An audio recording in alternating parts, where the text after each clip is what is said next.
Brenda with My Pastor's Wife Designs, and today I want to show you how to make this great card that is just a scenery card that could be used for anything, sympathy, birthday, thinking of you. And we are going to be using some really great stamp sets, the Up and Away stamp set and In the Meadow. And here is the card.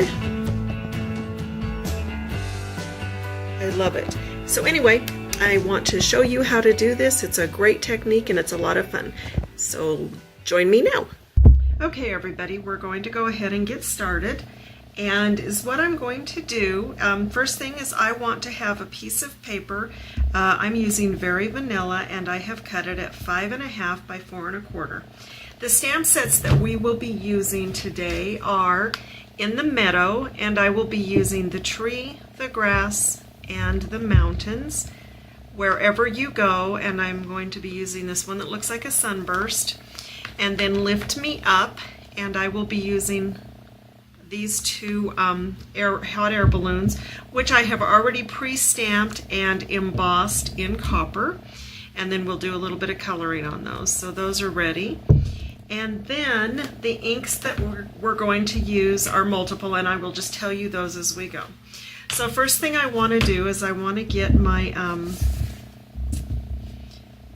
mat here, and I am going to turn this over here. And then I have created a mask using the mountains because I want to, I'll show you why. So I want to keep in mind that my horizon is the first about third of my card. I think I want to have that about, oh, I don't know, right there. And then I will be inking up my sunburst in So Saffron. That's the first color I want to use. It's my lighter color. And the reason I have put the mask down is for some variation, but I want to make sure I have this mat under it because I want to press it down because the mask will affect where the stamp goes a little bit, and I want to get a good impression. So you can see that I have my sun kind of bursting up there out behind the mountains because it's actually going to be a sunset. And I will go ahead and pull this off. Now is what I want to do is I want to get some of the crushed curry, and I am going to set that there, and I want to use a blender pen. And is what I will do with this one actually is going to go ahead and get some ink in my lid so that I can use this kind of like a watercolor. And you can see I'm going to set that down, and then I have got my blender pen, and I want to just kind of come in here and give that a little definition. Not a ton, but just a little.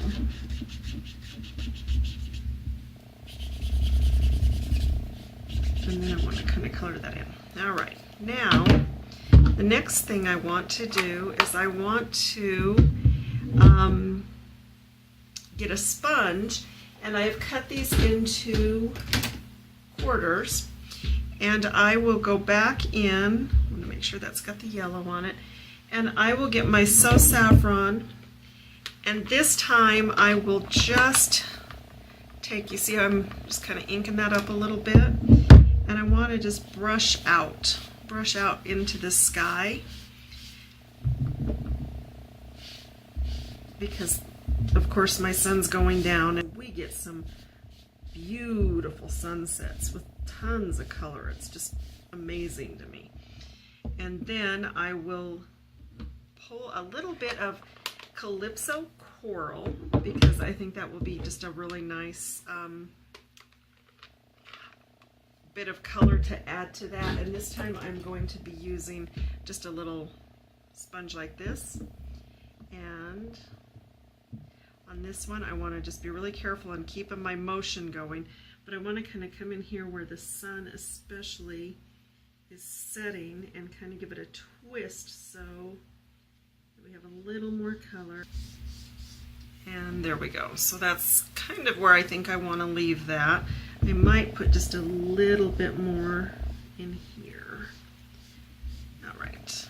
And then the next color I want to use is the Marina Mist. And again, we're going to use a sponge to sponge some sky into it. And because the sun is setting, it's not going to be a real dark blue yet. And again, just kind of ink up your sponge. And this time we're going to come in from the outside because we want to have the darkest on the edges. So I'm going to come in from my edges here.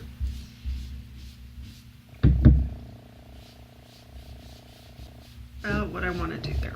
All right, so now we're going to go ahead and think about our foreground. And for this one, I will be using Early Espresso as my main color for my mountains. And then I will be coming back in with just a little bit of greens and stuff to make it look more realistic.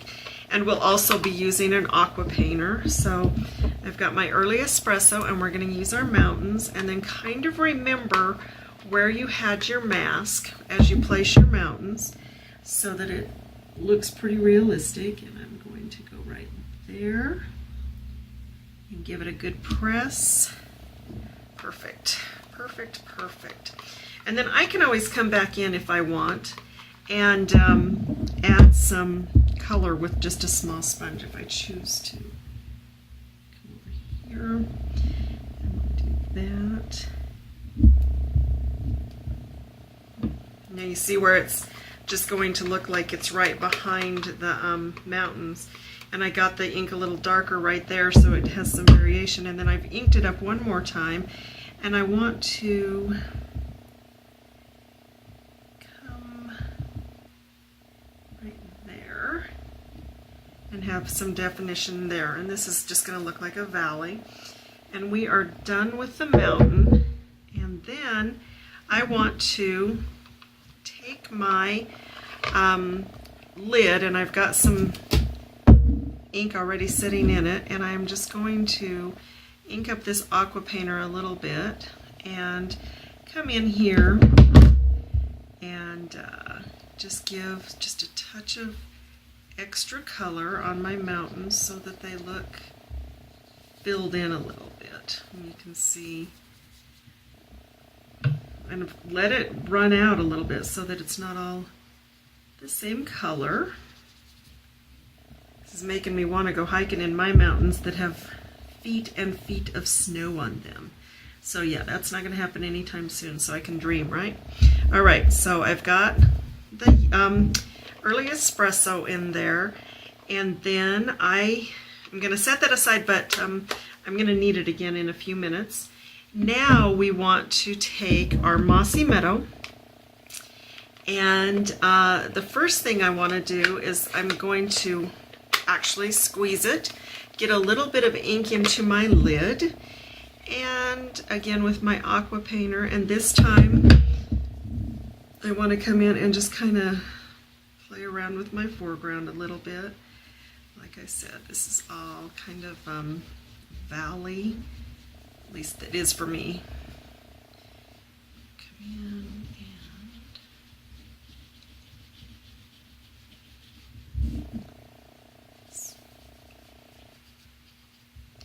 and then I want to put a little of the green on the mountains too. Just kind of fill in a little bit. You see how I'm doing that? All right. Now, that is pretty much what we're going to do with that part of it, but then I want you to go ahead and in your in the meadow set, you want to grab this stamp, it's the grass, and stick that down on a little stamp pad, and then I'm going to add grass on here. I want some right there and right there, and then I'm going to off stamp because you want a little bit of foreground so that it gives you depth. All right, now the next thing I want to do is I want to give it some foreground right in the front of it. So I am going to go ahead and get me a stamp pad. And this time, I remember I said we were going to use the early espresso again. So go ahead and get your early espresso. And this time you are going to use the tree. So get your tree out, get it on your pad, ink it up really good.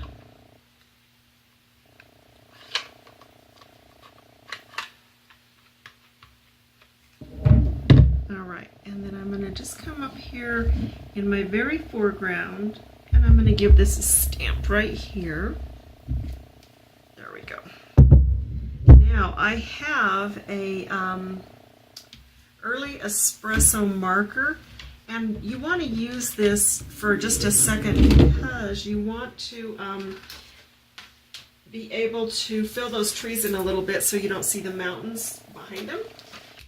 Just kind of fill these in just a little bit so it looks more realistic and doesn't look like there's rocks and, you know, trees right, like they're see-through, I guess is what I want to say. And see, that just helped right there. So I'm going to do that. Then I want to clean my stamp off because we're going to use it again. All right, my stamp is clean. So now is what I want to do is I want to come in with some of the Always Artichoke, and I am going to ink up the top part of my trees where the leaves are.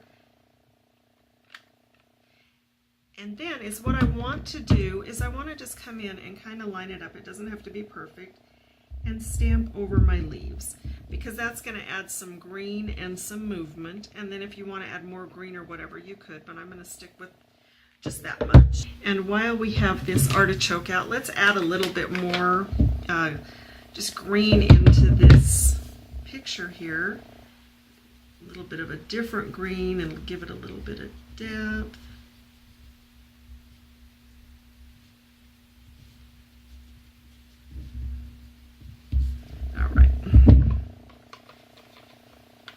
Now, we're going to use our balloons, our hot air balloons. I was thinking about the hot air balloon festival that they have near where I live in Idaho. We have a huge hot air balloon festival in Driggs, and I've been to it a couple times. So go ahead and get your balloons. Like I said before, I had already pre-stamped these and then embossed them in gold. Now, is what I want to do though is I want to give my balloons some color because they look a little naked. So I have my Night of Navy, and for the Night of Navy I have some ink in here, and I am just going to color my balloons. I'm just going to color inside of where I embossed it, and I want it to be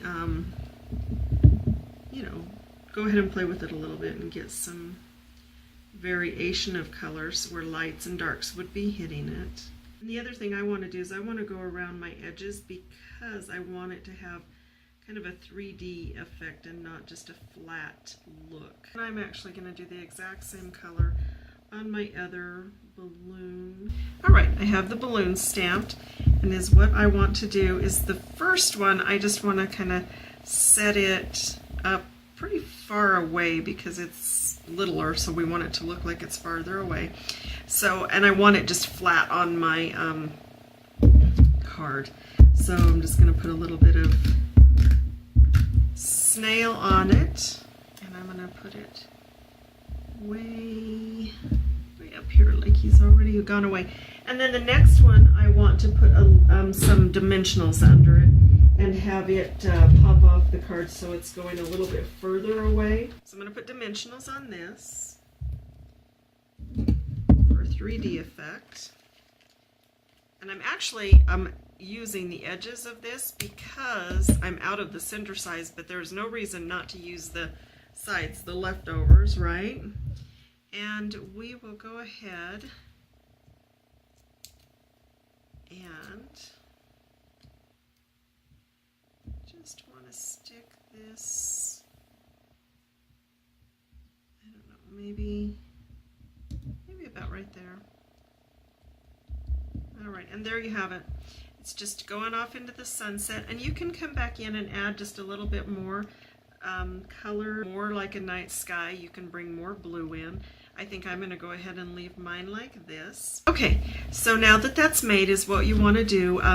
You probably want to mount this onto another card, a pre-made card, because this can be a little bit flimsy and you don't want to have that happen. So one that I did earlier, I actually have a folded, just standard size card on Very Vanilla, and then I just adhered it to the front, and it gives it some more strength and would be easier to mail, and it will hold up a little better.